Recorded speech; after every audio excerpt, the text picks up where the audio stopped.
Hey, all right. So this is our fourth Facebook Live thing, and we are going to do some updates and changes on it. So that's going to be forthcoming. We're going to do some interviews and stuff. So we want to create conversations. What I always say is success comes from discussion.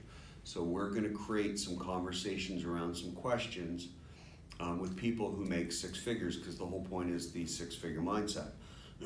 Today we're going to talk about 10 points that help you to have a successful life. These are not the only 10 points. They're not in any sort of order. It's just 10 things to look at and think about that will help you to have a better work, life, relationships, everything. So, the first one is the enemy of progress is the relentless pursuit of perfection. If you ever hear yourself saying, well, I don't want to finish blah, blah, blah yet because I want it to be perfect. Trying to make something perfect is a fear of failure.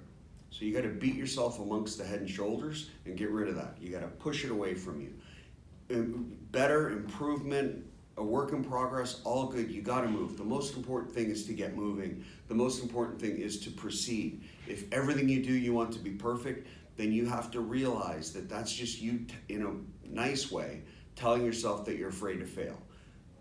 Embrace failure. Failure is the greatest way to know what not to do. And knowing what not to do, one could argue, is more important than knowing what to do. So, embrace progress.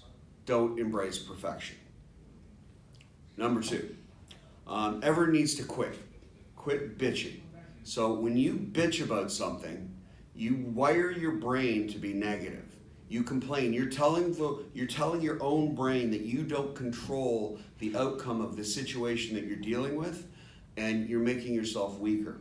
So you got to do one of two things. One, you either have to quit what you're doing that you're bitching about it, because you shouldn't do it anymore because you're complaining about it, or accept that it's necessary and just quit complaining. And the only reason to do this, the important reason to do this, like I say, is because it affects the way you think.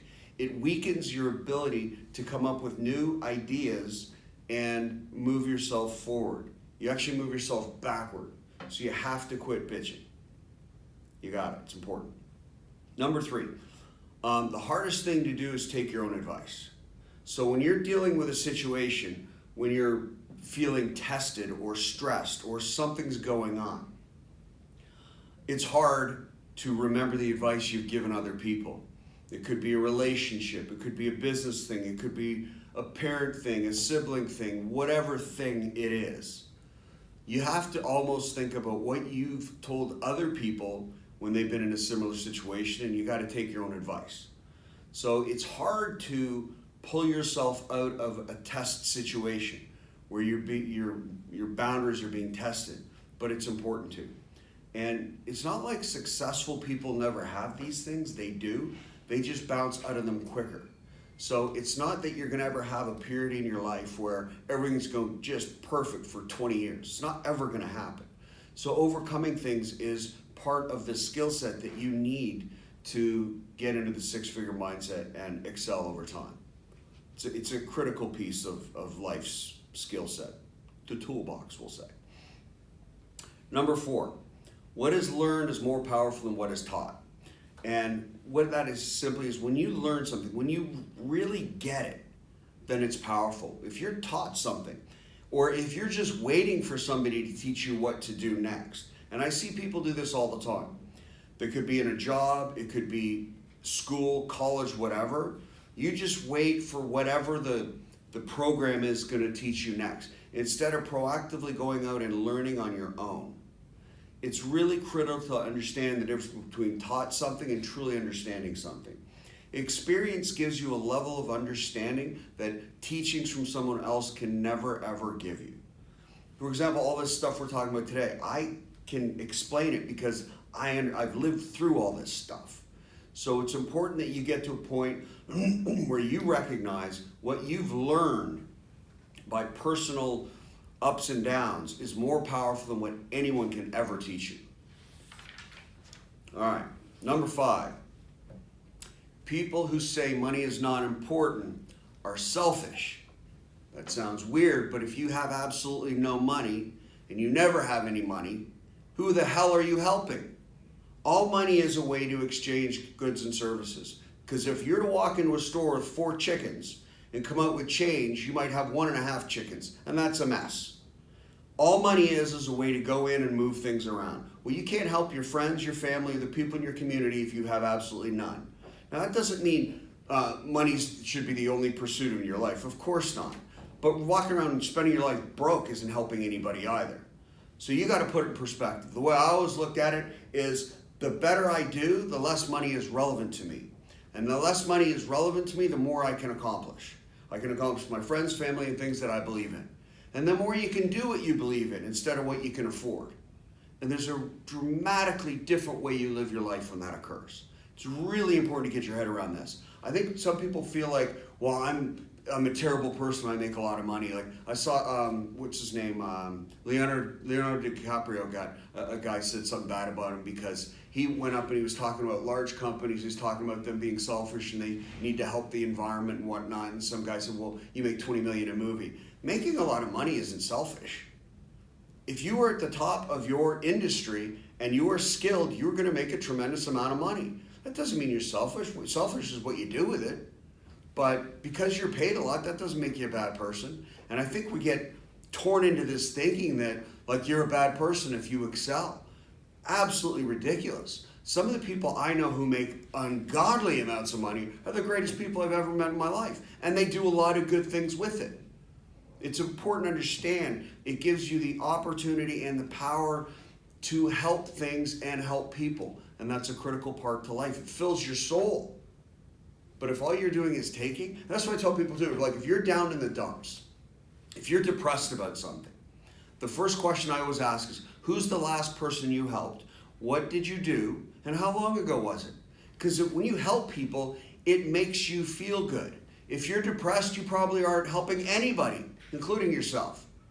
And everybody has something they could do to help somebody else. It could be shovel a driveway, rake leaves, do something. It doesn't always have to be monetary. But not have, like thinking that you being broke isn't selfish is ridiculous. It is selfish. All right. Avoid the 3 J's. Now the 3 J's are jealousy, because obviously jealousy is bad. Or what do they call it now? Jelly. I'm so jelly. It's okay if it's funny, but you can't be jealous of other people. Like that's saying that they have a better life than I do, and why are they getting and I'm not? You get the life that you build.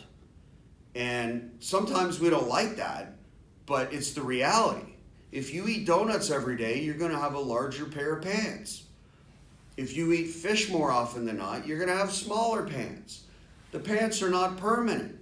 But the reality is you can't be jealous of another person's life because they did what they had to do to get it. And some of them may have had it given to them. The royal family, man, they don't do a lot to earn it, but somehow they got it through lineage. Am I jealous of them? No, that's their life. I have to work on building mine. It's just a different life is all. The second J is judgment, and there's 2 parts to this. One is judging other people. Boy, it's hard not to do that. But you shouldn't. You're not getting anything out of it, and all you do is demean yourself. And you're not doing anything for them either. The other thing, though, that is even harder is not accepting judgment from other people. Walking around feeling judged all the time doesn't give you any strength to get anything done. So as much as you shouldn't judge people, you shouldn't accept judgment from other people. It's okay to accept input, advice, but not judgment. There's a difference. The third J is Judas. Don't stab people in the back. Loyalty will pay off. The reality is not everybody will be loyal back to you, but the people who are will be the most powerful relationships in your life. And those are the people who will be holding your casket when you're getting dragged off to the cemetery to spend the rest of your existence, which is, when you all rot and stuff. And it's going to happen to all of us. You might as well suck it up, right? Okay. Next one. Work ethic does not require skills to create. But skills require work ethic to create. So if you have a great skill set and you don't work hard, you're probably not going to get anything done. But if you work hard and you don't have a great skill set, you can get a lot done. The work ethic is like the power. The skill set's the icing on the cake. So it's really important that you focus on what you can accomplish and how hard you work at it. Because if you don't work at it very hard, you're not going to get very much done. Bill Gates was known for working 72 hours straight, passing out underneath his desk, waking up and doing it again. And if you read the biography of 10, 15, 20, 50, 100 successful people, the one commonality of all of them is their work ethic. 100%. So if you're not willing to get up and get it done, you're probably not going to excel. And there's nothing anybody can do about that for you. I apologize. I wish it was different. Unless you're born a royal blood, you don't have to work too hard. You don't have to do anything. You're born, you're worth a few $100 million, and you're good. For the rest of us, it's not going to work out that way. Number 9. You guys have all heard the meek shall inherit the earth. That's a load of crap. It's not going to happen. Meek is a habit. Being meek is a habit. It's a bad habit. Now, I'm not saying you got to be gregarious and walk around yelling and jumping up and down or anything like that, but you should make your presence known, and you do not diminish yourself for anyone under any circumstances ever.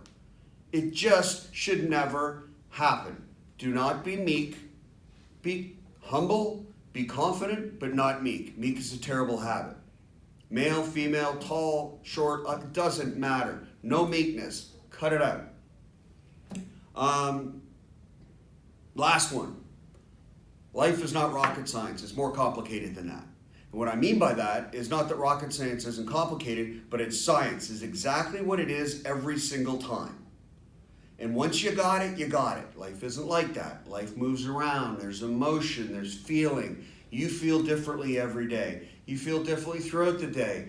Your partner feels differently throughout the day every day. Your kids feel differently. Your uncle feels differently. Everybody feels different. It's like moving targets all the time. So you can't just get to a point in life. You got to build the habits that move you through life in the direction that you want to go in. And that's a hard thing to do. Some people meditate. I take time by myself and I close my eyes and I focus. I can't call it meditation because sometimes I snore. And that's not really meditating. But it's getting your head into a place where you can get clarity. Because when you get clarity, you can move the right way. Because everybody's different every day and throughout the day. You say something to one person one day, it's a funny joke. The next day, it's offensive. Who knows? You post something on Facebook, 80% of the people think you're an asshole. You never know. So it's really important to just realize that it's not I figure this out and I'm done. It's a moving target. It's a fluid thing. So that's my 10 points for today. We are going to start doing a monthly discussion. I'm going to have guests, and we're going to go through some key points, and we're going to discuss them. Because I think success comes from discussion, and I think that will be a good value and allow people to figure out different ways to do things. I wanted to do a reminder as well, and we'll send out an email, but our referral program, I think we've had 12 or 15 people sign up. Obviously, when you refer us a customer, we pay for that for a payroll customer. But on top of that, anybody who refers us 10 qualified customers, we're going to fly all expenses paid to Mexico. And that's going to be a pretty good time. So the resort is 5 stars, the plane ticket's paid, every drink, every meal, everything you do when you get there is paid. So if you want to find out more about that, feel free to give us a call, shoot us an email, a tweet. You could hit the like and love button. You could send us a video chat, a G-chat, a text. We send and receive about 10 million text messages a year, so we definitely like texting. But don't text and drive, that's illegal. Also, it gets you killed, so don't do that. Thank you for listening today. We hope you have a kick-ass week. Thanks again.